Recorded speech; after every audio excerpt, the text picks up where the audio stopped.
마가복음 8장 27절에서부터 38절까지. 예수와 제자들이 가이사라 빌립보 여러 마을로 나가실새 노중에서 제자들에게 물어 가라사대 사람들이 나를 누구라고 하느냐? 어쩌 가로되 세례 요한이라 하고 더러는 엘리야 더러는 선지자 중에 하나이다. 또 물으시되 너희는 나를 누구라 하느냐? 베드로가 대답하여 가로되 주는 그리스도시니이다 하매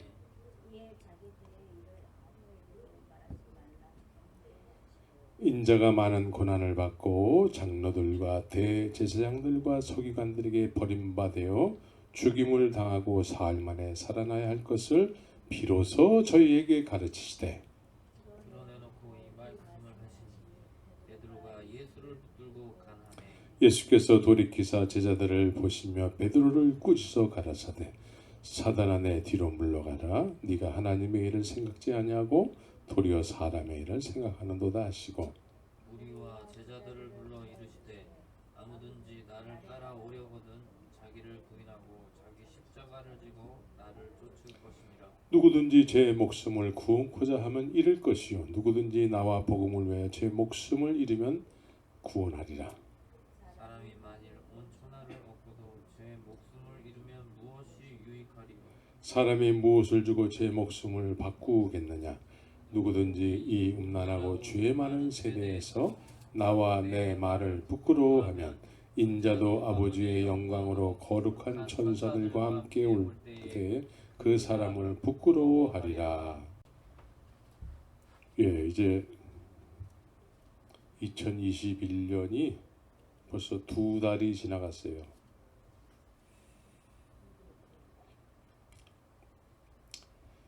(2월달도) 하루가 더 있는 해는 하루가 더 있다는 거에 대해서 참 우리가 마음의 푸근함을 느끼고 했는데 28일로 끝나는 그런 해는 뭔가 이렇게 서운함이 좀 있어요.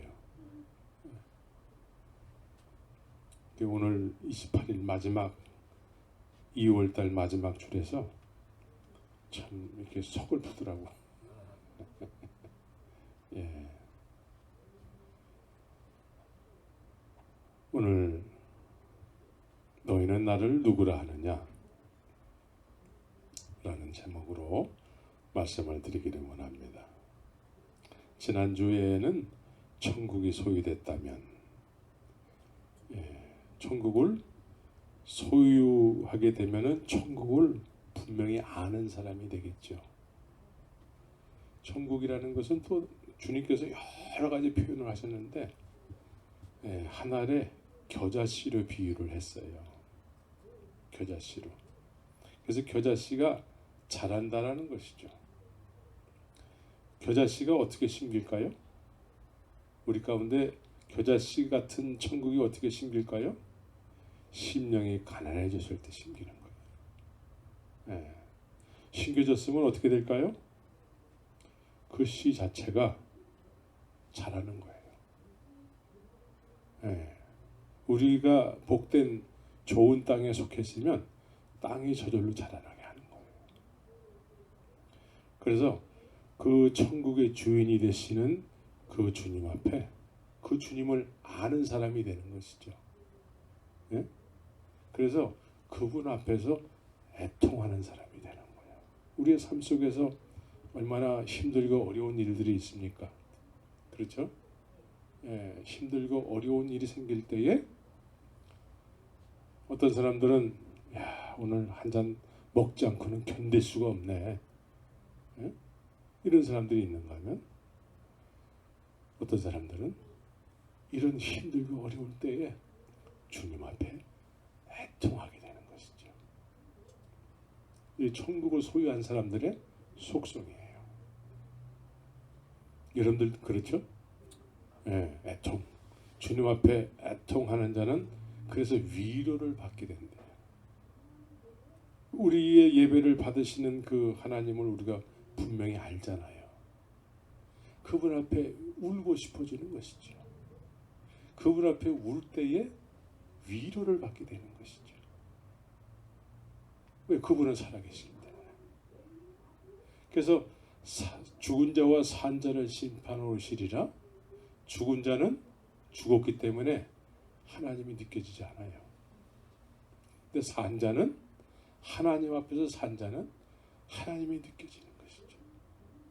그래서 힘들고 어려운 인생 속에서 수고하고 무거운 짐을 졌을 때 그분 앞에 우리의 짐을 내려놓게 되는 것이죠. 그래서 큰 위로를 받게 되는 거예요. 그렇죠? 여러분들이 지금 그러고 있죠? 예.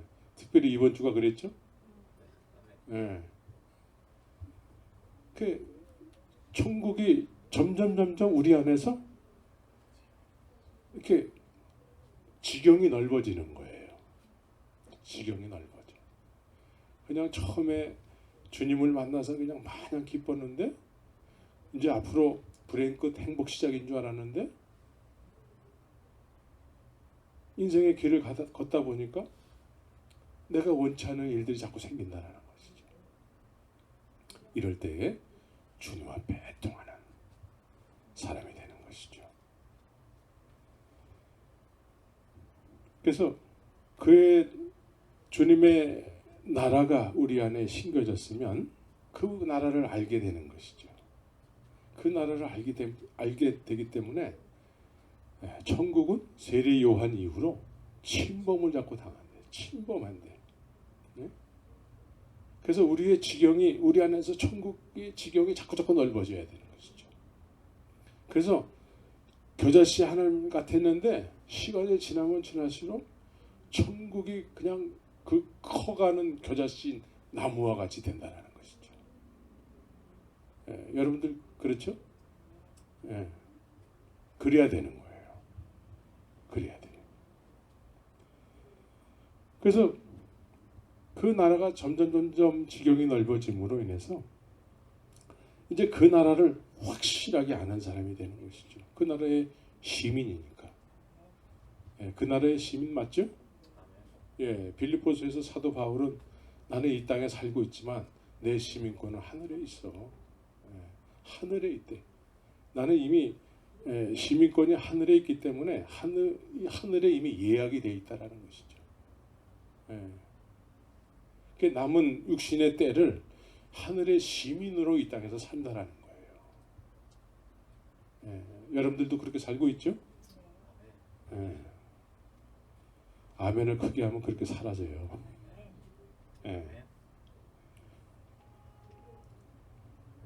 그래서 그 나라를 분명히 알기 때문에 점점 시간이 지나면 지날수록 어떡합니까? 그 나라를 지키려고 하는 그런 속성이 생기게 되죠. 그래서 그 나라와 그 나라가 아닌 것을 분별하게 돼서 그 나라가 아닌데도 그 나라라고 막 자꾸 우기면서 살아가는 많은 사람들이 이 세상에 있거든요. 그런 사람들과 싸우는 거예요. 영적인 전쟁을 벌이는 거예요. 내가 아는 하나님의 나라는 그런 나라가 아니야. 그래서 주의 말씀을 지키는 것이죠. 주의 말씀을 지켜야 돼. 내가 아는, 내가 속한 하나님의 나라를, 내가 그 나라를 분명히 알기 때문에 그 나라를 지키려고 하는 그런 속성이 내 안에 아주 충만하게 나타나게 되는 것이죠. 그런데 그 나라를 알지 못하는 사람들은 그 나라라고 얘기하면서 사실 이렇게 얘기 들으면 그 나라 시민으로 살지 않는 사람들이 많아요. 그래서 그런 사람들의 속성이 뭐냐면 자꾸 이 땅에서 자꾸 재물을 쌓는 거야. 재물. 하늘나라를 동경하면서 그 나라를 위해서 막 소망 가운데 살아가는 것이 아니라 이 땅에서 자꾸 조금이라도 더 오래 살려고 하고 이 땅에서 오래 살기 위해서 제일 필요한 게 뭐예요? 돈. 그래서 물질, 정함이 없는 물질에 대해서 소망을 가지고 자꾸 쌓아요. 근데 오늘 그런 것들이 문제가 자꾸 생기잖아요. 그런 사람들이 얘기하는 하나님의 나라는 진짜 하나님의 나라일까요? 그 사람들이 보여주는 하나님의 나라는 저거 아니잖아 라고 요즘은 얘기하는 것이죠. 여러분들이 아는 하나님의 나라는 그 나라에다가 자꾸 쌓는 거예요. 네. 동록이 예수님께서 그렇게 말씀하시죠. 종과 동록이 해하며 도적이 구멍을 뚫지 못하는 하늘에 쌓아두라. 하늘에 쌓아두래요. 하늘에 쌓아두는 그런 방법이 뭐가 있을까요? 예수님께서 양과 염소를 심판하시는데, 이것도 비유로 말씀하시죠.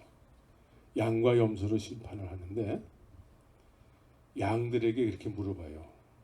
내가 배고플 때 너희가 먹을 것을 주었고, 내가 감옥에 갇혔을 때 너희들이 나에게 찾아왔었다라는 거예요.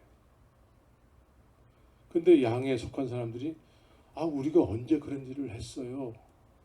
그런 일을 하지 않았다라는 것이죠. 근데 예수님은 너희들이 나한테 그렇게 했다라는 거예요. 그래서 내 이웃을 내 몸과 같이 사랑했던 것이죠. 그러니까 우리가 밥을 먹잖아요. 그래서 우리는 밥을 먹었는데도 밥을 먹었는지 안 먹었는지 잘 모를 때가 많아요.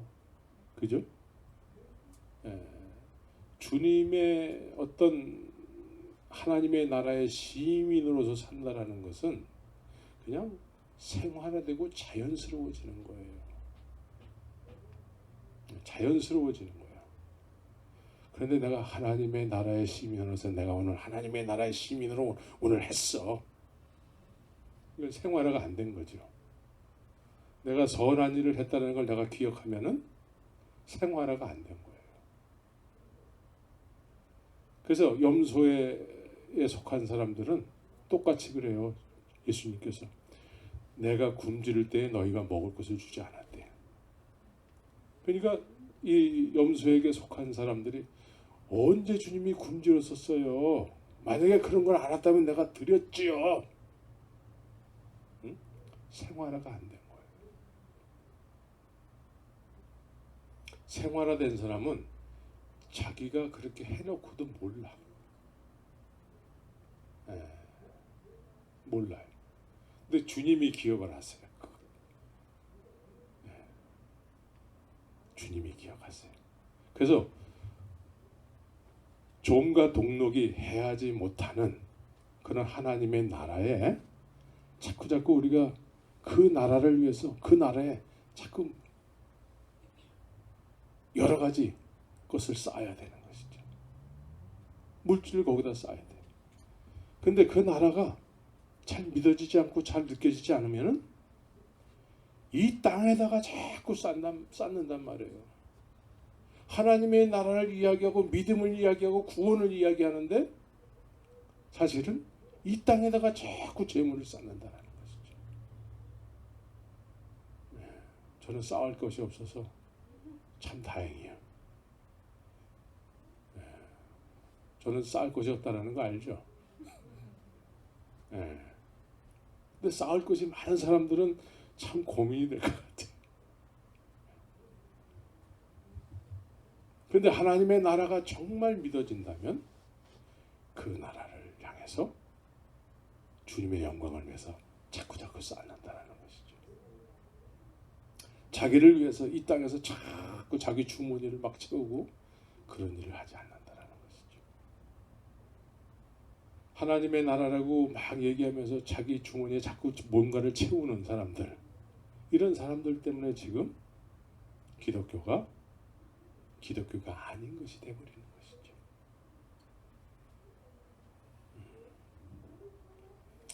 여러분들은 모든 사람들이 좋아하는 물질의 축복을 받으셔가지고 그래서 종과 동록이 해하지 못하는 하나님의 나라에 많이 쌓기를 바랍니다. 그런 소원을 좀 가지셨으면 좋겠어요. 네.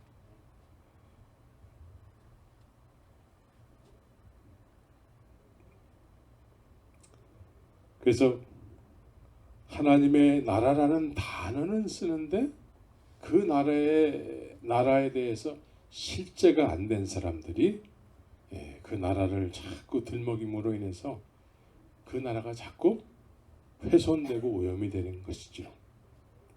그래서 하나님의 나라는 크게 두 가지로 나눈다고 그랬죠. 하나님의 나라는 자기도 들어가고 남도 들어가게 한다는 것이죠. 그 나라를 소유한 사람은 자기도 들어가고 남도 그렇게 들어가기를 힘쓴다는 것이죠. 여러분들 그렇게 하고 있죠? 그런데 하나님의 나라라고 얘기를 하는데 소유하지 못한 사람들의 특징이 뭐냐면 자기도 못 들어가고 남도 못 들어가게 한다는 거예요.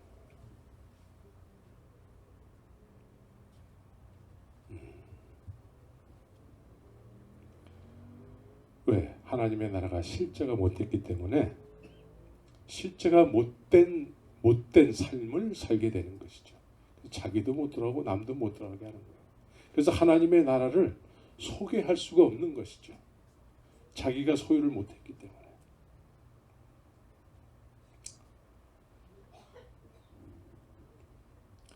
오늘 이 본문에 보면은 예수님께서 가이사라 빌립보라는 마을에서 이제 이렇게 묻죠. 사람들이 나를 누구라 하느냐? 그랬더니 제자들이 뭐라고 얘기해요? 한 사람은 세례 요한, 엘리야, 또 예레미야, 뭐 이렇게 얘기를 한다라는 것이죠. 이 사람들은 다 구약의 사람들이에요. 구약의 선지자들. 근데 예수님을 그런 구약의 선지자 정도로 알았다라는 것이죠. 구약의 선지자 정도로 알았다면은 이런 개념을 가지고 있는 것입니다. 구약의 선지자는 특별한 하나님의 특별한 사람들이에요. 하나님께서 특별하게 기름 부어서 그 사람들에게만 하나님의 말씀을 허락하셨어요. 그리고 나머지 사람들은 그 선지자들의 말을 들어야 돼요. 그런데 예수님도 그런 분 중에 하나라는 거예요. 그러니까 오늘날도 신앙생활 할 때에 구약적인 개념을 가지고 신앙생활 하는 사람들이 많아요. 구약적인 개념의 신앙생활은 뭐냐면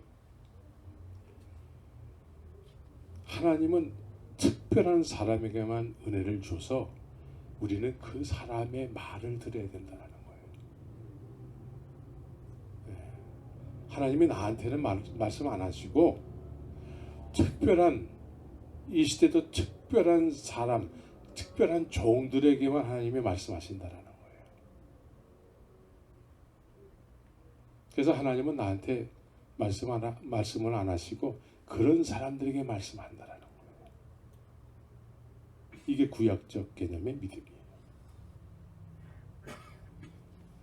그러니까 우리는 감히 하나님 앞에 나갈 수가 없는 존재들이라는 것이죠. 하나님은 이 시대도 특별한 사람만 픽업을 해서 그 사람들에게 은혜 주시고 그 사람들을 통해서 우리에게 말씀한다라는 것이죠. 맞는 거예요? 틀리는 거예요? 예. 이건 구약적인 개념이야. 그런데 오늘날 이 사람들에게 속해서 신앙생활하는 사람들이 이 구약적 개념을 가지고 있습니다. 그래서 우리 목사님은 특별하고 나는 특별하지 않아. 늘 누구누구를 통해서 은혜를 받아야 된다는 생각을 하고 있는 것이죠. 이것을 고린도전서에서는 육에 속한 믿음이다 라고 얘기한다는 것이죠. 육에 속합니다.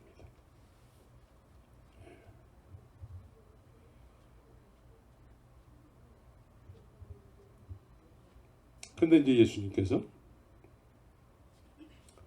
예수님께서 너희는 그럼 나를 어떻게 알고 있느냐 이렇게 물어보는 거예요. 너희는 나를 어떻게 생각하느냐? 여러분들이 예수님을 어떻게 생각하세요? 여기 답이 써여 있어요. 답이. 예? 여기 답이 기록이 돼 있어. 베드로의 답이 우리의 답이 돼야 되는 것이죠. 예, 베드로의 답이 뭐예요? 예, 너희는 나를 누구라고 생각하느냐 할 때 베드로가 그리스도예요 라고 대답했다는 것이죠. 예, 정답이죠. 정답. 예. 여러분들도 정답을 이야기할 줄 알아야 돼요. 근데 오늘날 이 정답만 가지고는 우리가 믿음의 삶을 살 수는 없어요. 정답은 우리가 성경을 통해서 얼마든지 정답을 이야기할 수 있어요. 그런데 이 베드로는 정답을 얘기할 때에 누구도 가르쳐 주는 사람이 없고 오직 하늘의 아버지께서만 가르쳐 주신 거예요. 성령께서 가르쳐 주셨다라는 거예요. 예. 그러니까 성령의 가르침을 쫓아서 예수는 하나님의 아들이요 그리스도라고 고백을 할 수 있었다라는 것이죠. 그런데 오늘날은 이렇게 정답을 이야기하면 성령께서 그렇게 하게 하신 거야 라고 또 가르친단 말이죠. 여러분들도 그런 똑같은 고백을 하죠? 예수는 그리스도시요 하나님의 살아계신 하나님의 아들입니다. 예.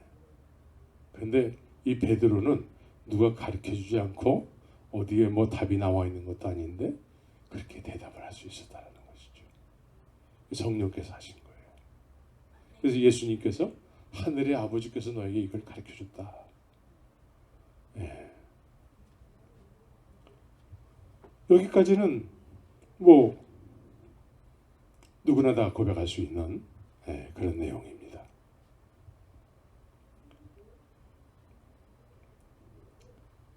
그런데 이제 그리스도로 알게 됐는데 이제 그리스도라고 알게 된 사람들에게 그러면 그리스도가 무슨 일을 하는 사람이야?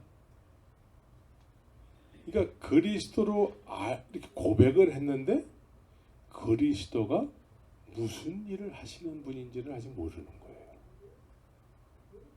여기에 우리의 딜레마가 있는 거예요. 오늘날 우리가 예수는 그리스도라고 다 고백을 하는데 그럼 그리스도가 무슨 일을 하는 거야? 이거는 잘 모르는 것이죠. 물론 오늘 답은 그렇게 나와 있어요. 답은.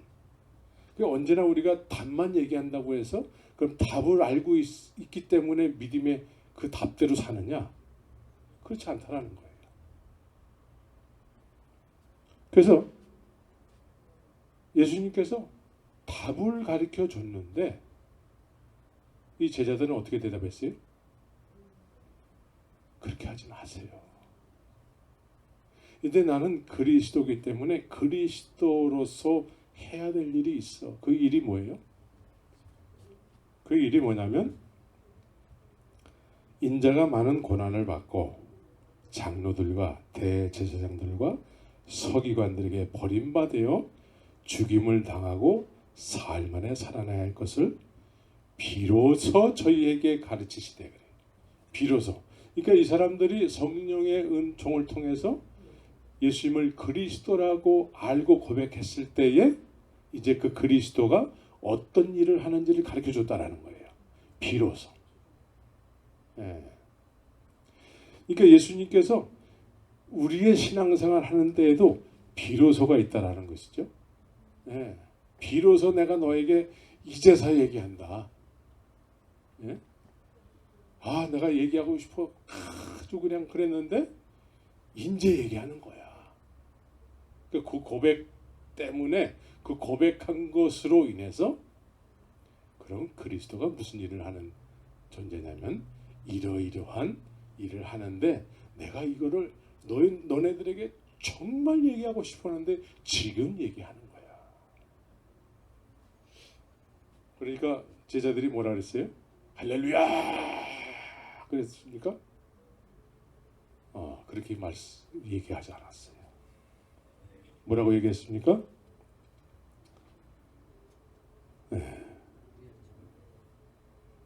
32절을 같이 한번 읽겠습니다. 시작. 드러내놓고 이 말씀을 하시니 베드로가 예수를 붙들고 가나매. 이 말씀 드러내놓고 이 말씀하시니 베드로가 예수를 붙들고 가나매. 예수께서 돌이키사 제자들을 보시며 베드로를 꾸짖어 가라사대. 그래요.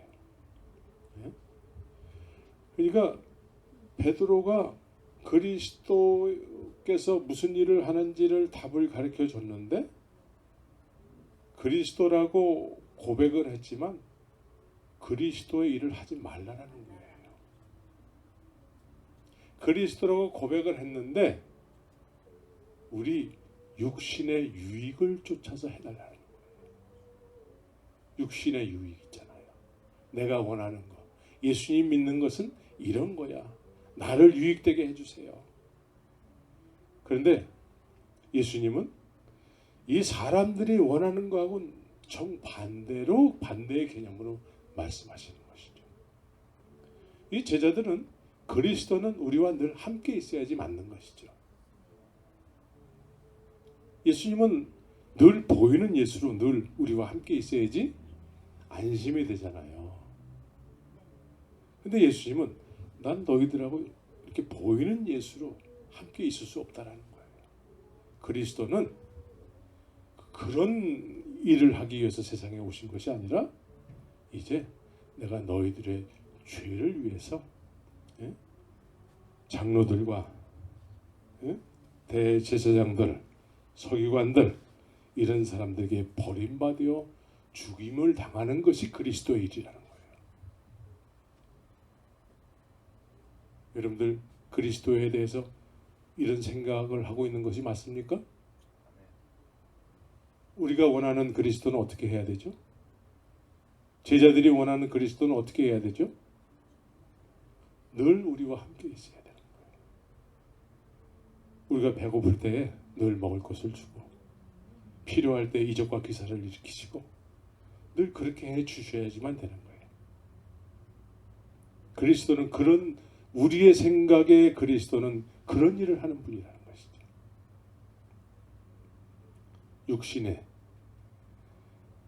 그러니까 그리스도라고 고백을 했지만 아직 그리스도가 무슨 일을 하러 온지를 잘 모르는 거죠. 그래서 이것 또한 육에 속한 믿음이라는 거예요. 항상 육신의 유익을 쫓아서 모든 걸 해석하는 거예요. 성경을 해석할 때 내가 원하는 쪽으로 자꾸 해석을 하는 거예요.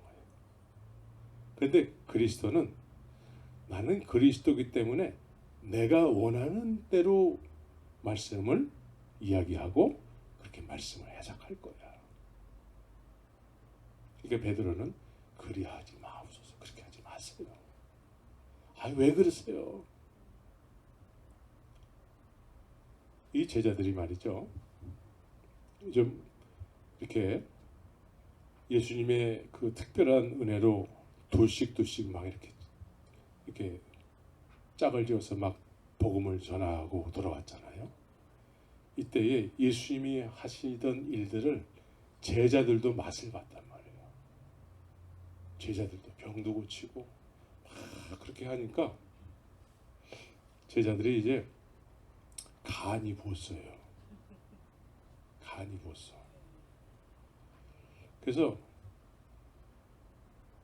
오병이어의 기적을 일으키게 된 그 배경은 어떠냐면은 예수님께서 오병이어의 기적을 일으키셨잖아요. 우리는 이 오병이어의 기적을 일으킬 것만 생각을 해. 그런데 그 배경은 잘 생각을 안 해요. 그 배경이 뭘까요? 이제 제자들이 그렇게 이적과 기사를 자기들도 막 행하고 왔어요. 근데 예수님께서 이제 베스다 광야에서 복음을 전하고 계세요. 병든 자도 고치고. 그런데 이제 조금 있으면 해가 질 것 같아요. 해가 질 것 같으면 이때 우리는 어떻게 해야 될까요? 염려가 생기잖아요. 남자만 5천이니까 애들하고 여자까지 하면 한 2만 명 정도 됐을 거예요. 자기들도 먹어야 되고 이 사람들도 먹어야 돼. 육에 속한 사람들은 늘 먹어야 돼. 네, 먹는 거에 관심이 있어요. 그래서 예수님은 지금 막 하나님의 나라의 복음을 전하면서 주님께서 원하시는 일을 막 하고 계시잖아요. 근데 제자들은 이때에 뭔가 자기들이 예수님이 하시는 일을 자기들도 해봤기 때문에 방법론이 생긴 거예요. 예수님 지금 저렇게 하시면 안 된다라는 것이죠. 어떻게 해야 돼? 어떻게 해야지 맞을까요? 마을에 먹을 것을 사 먹으러 빨리 보내야 된다라는 것이죠. 저 사람들이 들고 일어나서 먹을 거 달라 그러면 어떡하려고 그래요? 그죠? 예수님 앞에서 방법론을 얘기하는 거예요. 그 예수님 뭐라고 했어요? 너희가 죽어라. 너희가 그렇게 염려가 되거든 너희가 죽어라. 이거 어떻게 우리가 그 많은 사람들을 줘요? 네, 오늘 식으로 말하면 2만 명 정도, 200데나리온에 200데나리온이면 한 데나리온이면 노동자 하루 품삯이란 말이죠. 그러면 하루 노동자 품삯이 그냥 LA에서 보편적으로 100불이라고 친다. 그러면 얼마가 될까요? 200데나리온이면 100불이면은 하루 노동자 품삯이 100불이라고 쳤을 때에 이때에 그거 계산은 암산으로 되잖아요. 100 곱하기 200 그럼 얼마예요? 2만 불. 2만 불 정도 되는 거죠.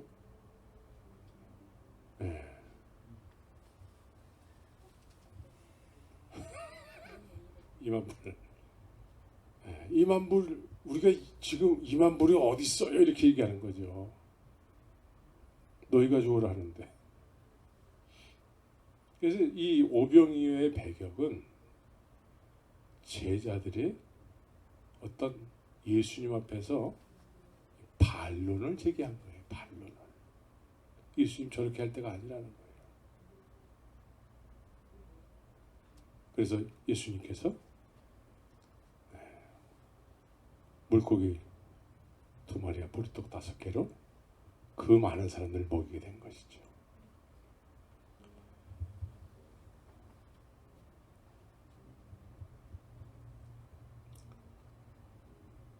우리는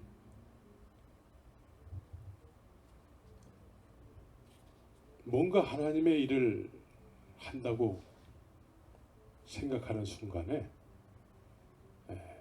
어떤 방법론을 가지고 주님이 원하는 뜻이 아닌 자기들의 뜻을 자꾸 얘기하게 되는 거예요. 그러니까 지금 베드로도 그리스도라고 알게는 됐지만 그 그리스도가 무슨 일을 하는지 잘 모르는 게 되는 것이죠. 그래서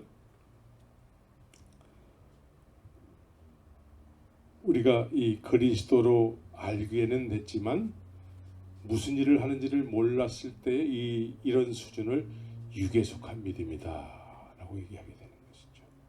육에 속한 믿음. 그래서 육에 속한 믿음은 항상 그 배후가 있어요. 배후. 예수님께서 뭐라고 말씀하세요? 사단. 사단아 내 뒤로 물러가라. 베드로야 너 그렇게 하면 안 되지가 아니라 베드로에게 사단아 내 뒤로 물러가라. 육신은 항상 사단이 배후가 돼 있어요. 그래서 하나님의 말씀을 많이 안다고 하지만 육에 속해 있으면 항상 육신의 유익함으로 모든 걸 해석하게 돼요. 그래서 겉으로는 하나님의 말씀이지만 그 내용은 사단이 배후가 되는 경우가 많아요. 사단이 배후가 된다는 것이죠.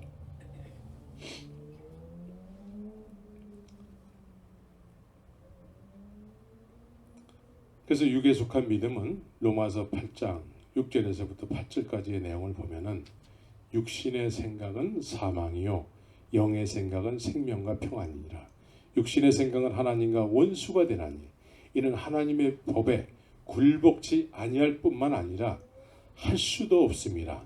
육신에 있는 자들은 하나님을 기쁘시게 할 수 없느니라. 답은 알지만 답대로 살지는 않는다라는 것이죠. 이게 육신에 속한 믿음이라는 거예요. 그래서 육신에 속한 사람들, 육신에 속한 생각들, 이것은 사망이라는 거예요. 겉모습만 안 믿는 것처럼 한다고 해서 그게 믿음이 아니라는 거예요.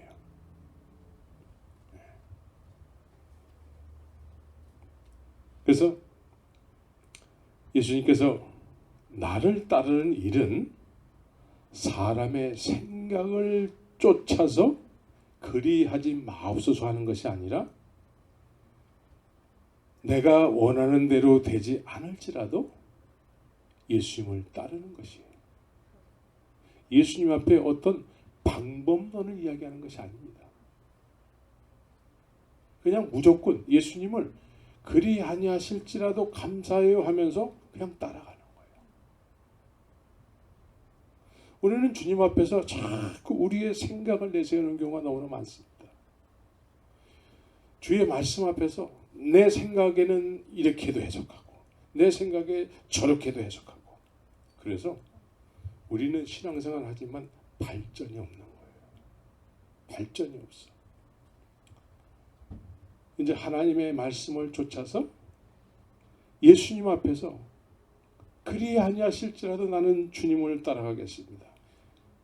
이렇게 예수님 앞에서 이런 믿음의 삶을 사는 것이 예수님을 진리로 알고 예수님을 따라가게 되는 것이죠. 그래서 히브리서 3장 13절에서는 우리가 시작할 때에 확실한 것을 끝까지 견고히 잡으면 그리스도와 함께 참여한 자가 되리라.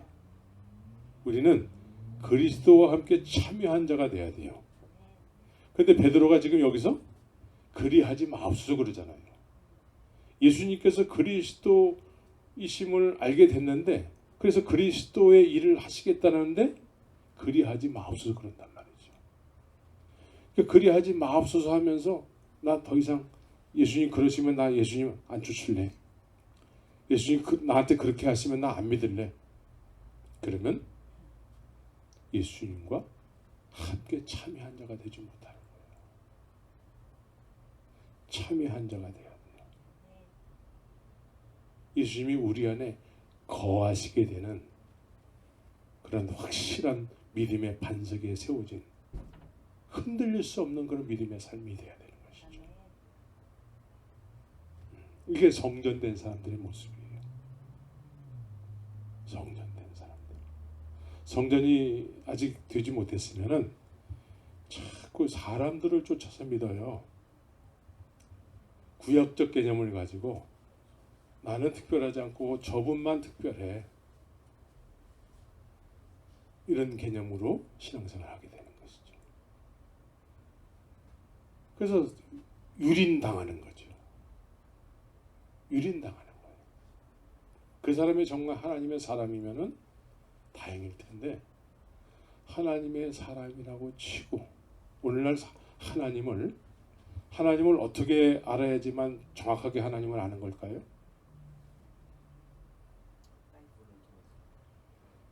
네. 하나님을 정확하게 알기 위해서는 이 시대에는 하나님을 정확하게 아는 사람을 통해서 첫 번째 알아야 돼요. 근데 그것으로는 완벽하지 않아요. 한 다리를 거치기 때문에.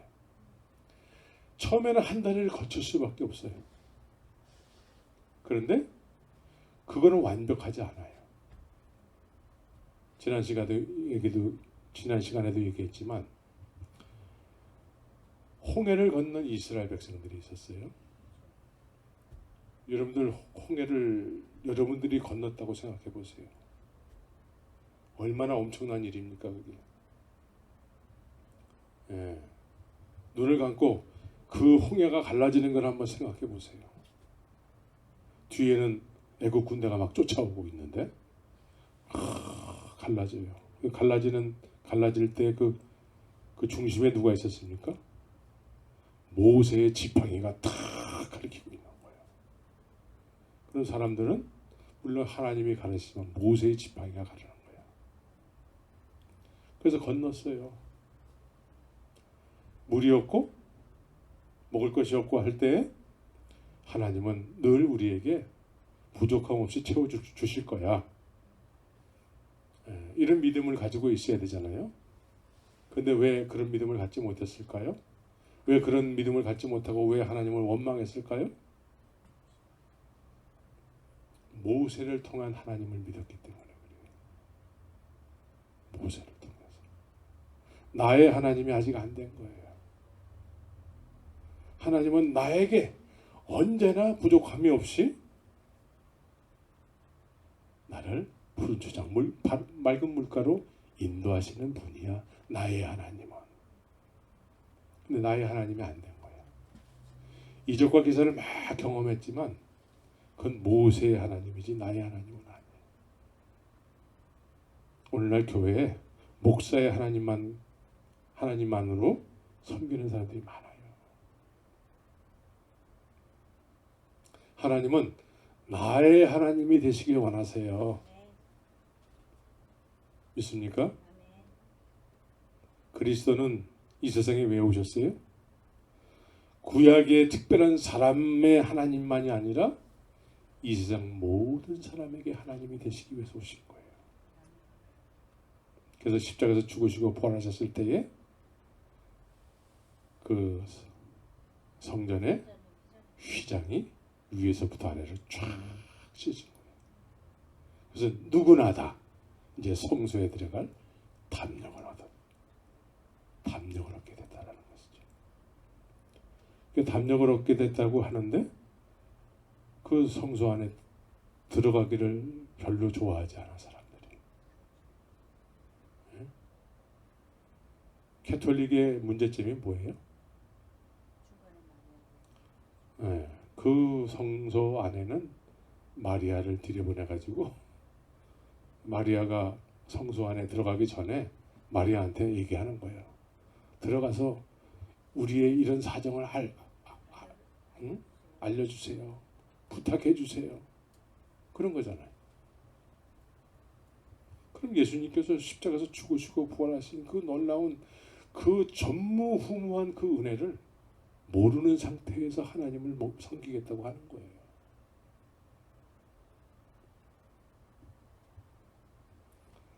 하나님은 우리의 하나님이 돼야 돼요. 나의 하나님이 돼야 돼요. 그렇게 되시기 위해서 독생자 예수 그리스도를 이 세상에 그리스도로 보내신 거예요. 믿습니까? 그런데 육에 속한 믿음은 그리스도라고 고백은 했지만 내 육신에 이로움을 주는 그리스도로 믿기를 원한다는 것이죠. 그러니까 예수님께서 사단아 내 뒤로 물러가라. 육에 속한 믿음은 늘 사단이 개입이 되어 있어요. 사단이 개입이 됐다는 거죠. 바리새인들에게 너희는 너희 아비 마귀에게서 났느니라 이렇게 얘기한단 말이에요.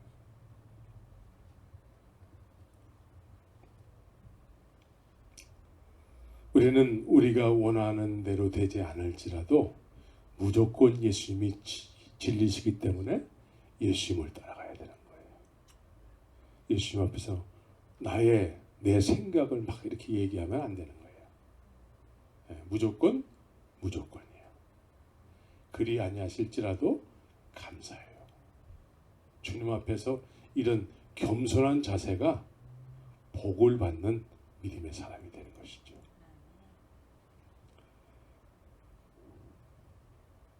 우리가 뭔가 예배당 안에서 열심히 하고 직분을 받았기 때문에 내 생각에는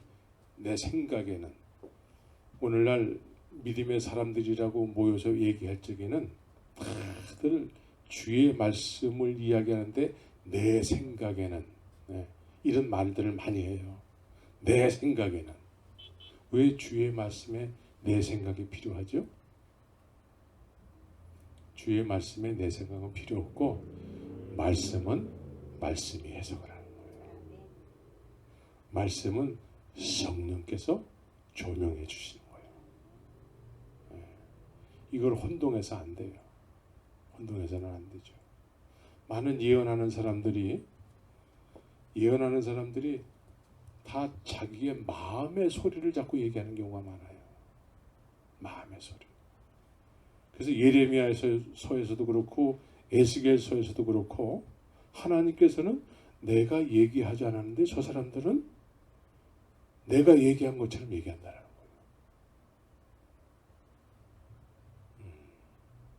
그런데 그런 소리를 또 옥하고 그냥 쫓아가는 사람들이 많아요.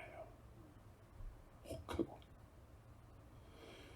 예수님께서는 악하고 음란한 세대가 표적을 구하는데 내가 표적을 보여준다면 나는 요나의 표적밖에 보여줄 것이 없다는 것이죠.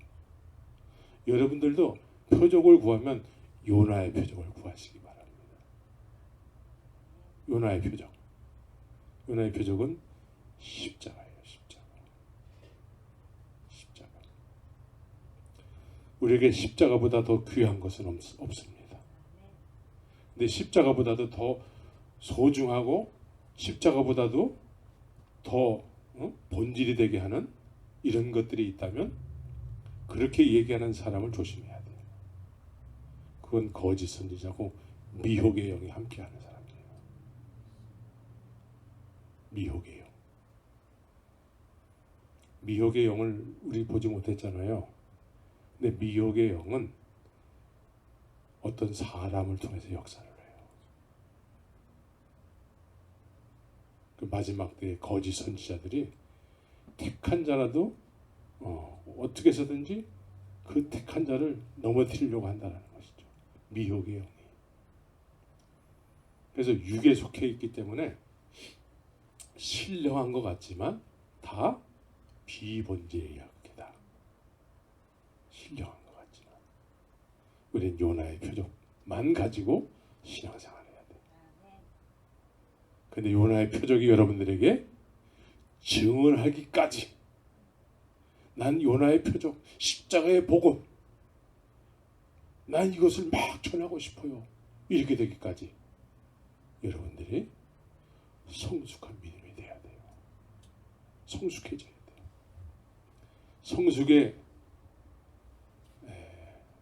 성숙의 높은 단계라고 한다면 예수님께서 이렇게 얘기를 하세요. 나를 위하여 핍박을 받고 욕을 얻어먹고 하는 사람은 복이 있다. 예수님 때문에. 그리고 이런 사람은 삶에 살아가는 목적이 뭐란 얘기죠? 오직 예수님이라는 얘기예요. 예수님께서는 우리에게 보여주길 원하시는 표적이 뭐예요? 요나의 표적이에요. 이 사람은 십자가의 복음을 전하는 사람이라는 것이죠. 여러분들처럼. 그죠?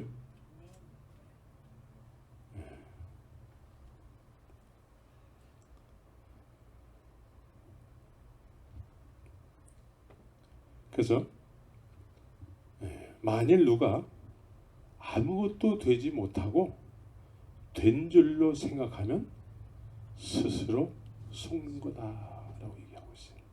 갈라디아서 6장 3절에서.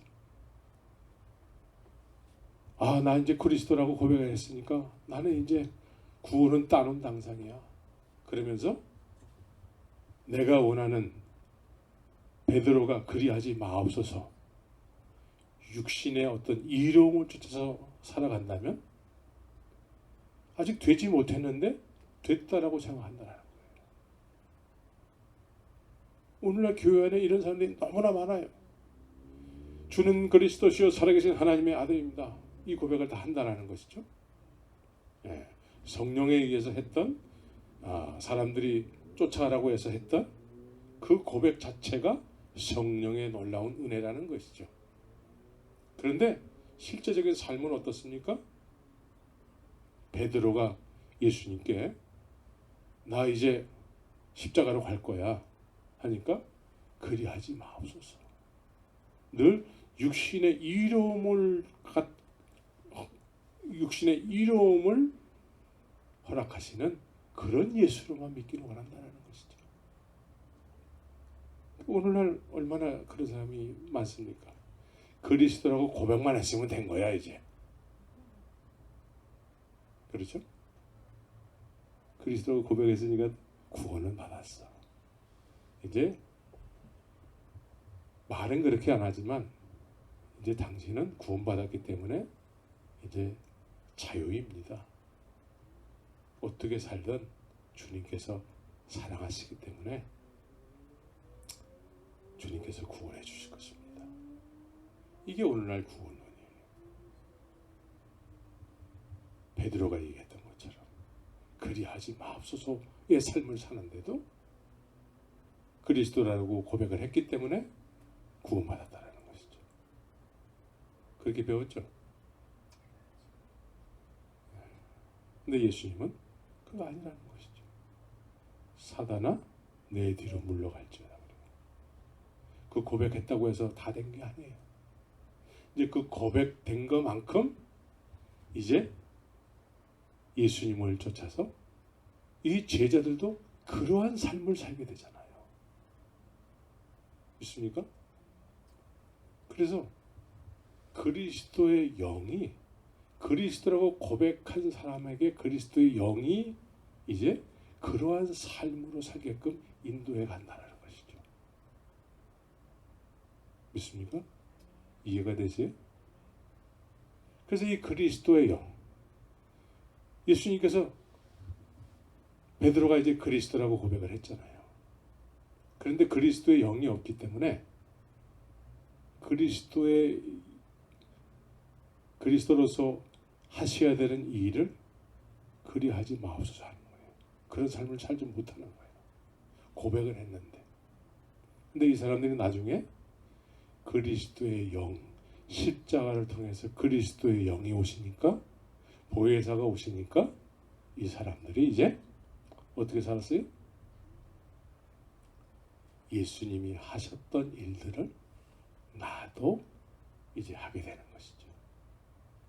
예수님이 하셨던 일을 여러분들이 해야 될까 말아야 될까?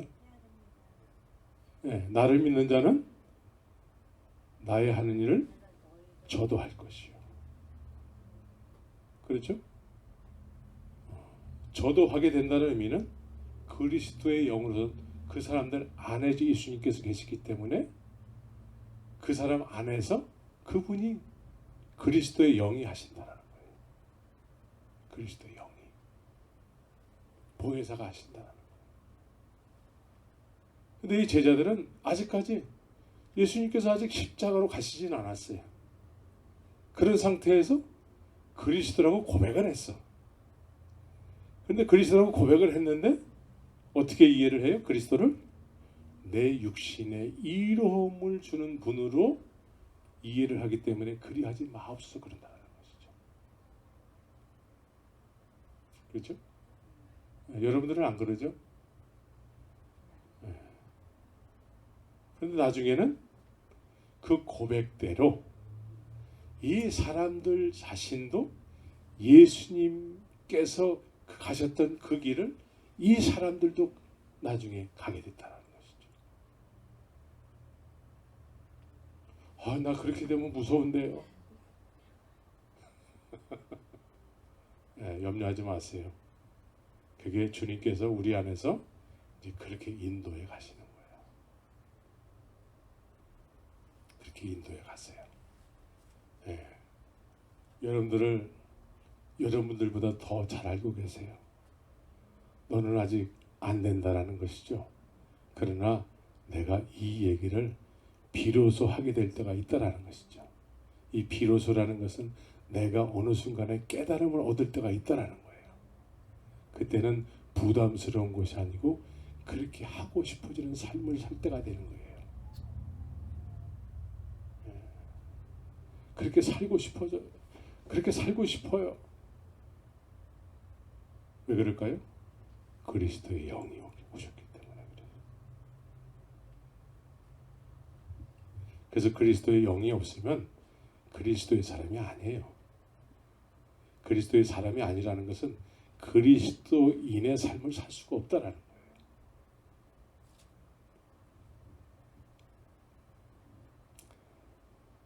여러분들이 이제 그리스도의 영, 보혜사 성령을 구하시기 바랍니다. 여러분들이 그리스도라고 고백한 걸로 만족하면 안 돼요. 그거는 육신으로 얼마든지 고백할 수 있다는 거예요. 배후에는 누가 있어요? 사단이 있다는 거예요. 고백 자체만 가지고 만족해서는 안 되고 이제 그리스도의 영을 소유하기를.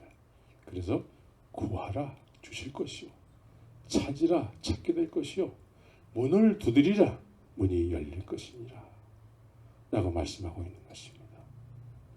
이제 우리는 더 이상 고백한 것 자체만 가지고 구원받았다고 할렐루야 아멘 하면서 살면 안 되고, 이제 주님이 우리에게 말씀하시는 그리스도는 어떠한 분이신가를 이제 내 수준에서 이해하는 것이 아니고 성령께서 깨달음을 주시는 대로 우리가 이해를 해야 되는 것이죠.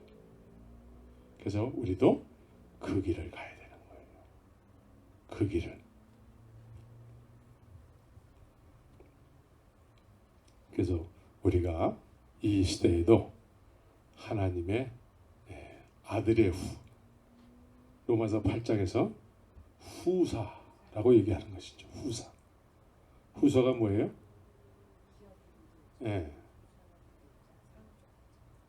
하나님께서 하시기를 원하시는 그 일들을 그 양자의 영, 그리스도의 영을 받은 사람들에게 이제 물려준다는 거예요. 여러분들에게 물려준다는 거예요. 그래서 고난도 자녀이면 또한 후사, 곧 하나님의 후사요 그리스도와 함께한 후사니 우리가 그와 함께 영광을 받기 위하여 고난도 함께 받아야 될 것이니라.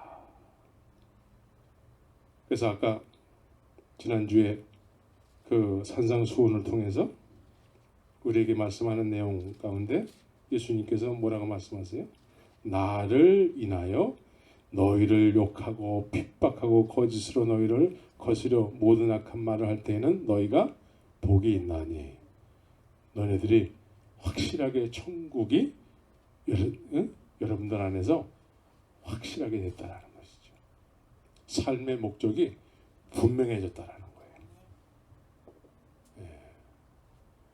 여러분들의 삶의 목적이 하나님의 나라를 위한 삶의 목적으로 이렇게 설정이 돼 있죠. 아직은 내가 그렇게 성숙된 거가 온전히 된 것 같지는 않지만 그래도 어느 정도는 내가 주님 안에서 내가 이 정도는 된 것 같아. 주님이 이렇게 인도해 주신 것 같아. 그런 깨달음이 있죠. 그죠? 근데 그래서 우리가 나 그리스도로 고백했기 때문에 이 정도로 나는 구원받았어. 이제 이 정도로 살 거야. 가 아니라 계속해서 주님을 따라서 가야 된다는 것이죠. 주님과 동행해야 되는 것이죠. 동행. 여러분들의 남은 인생을 통해서 주님이 동행해 주셔야 돼요. 주님이 동행하시면은 여러분들을 주님이 원하시는 어떤 그런 주님이 나에게 허락하시기 원하는 그런 여러 가지 하늘의 풍성한 그런 복들이 있잖아요.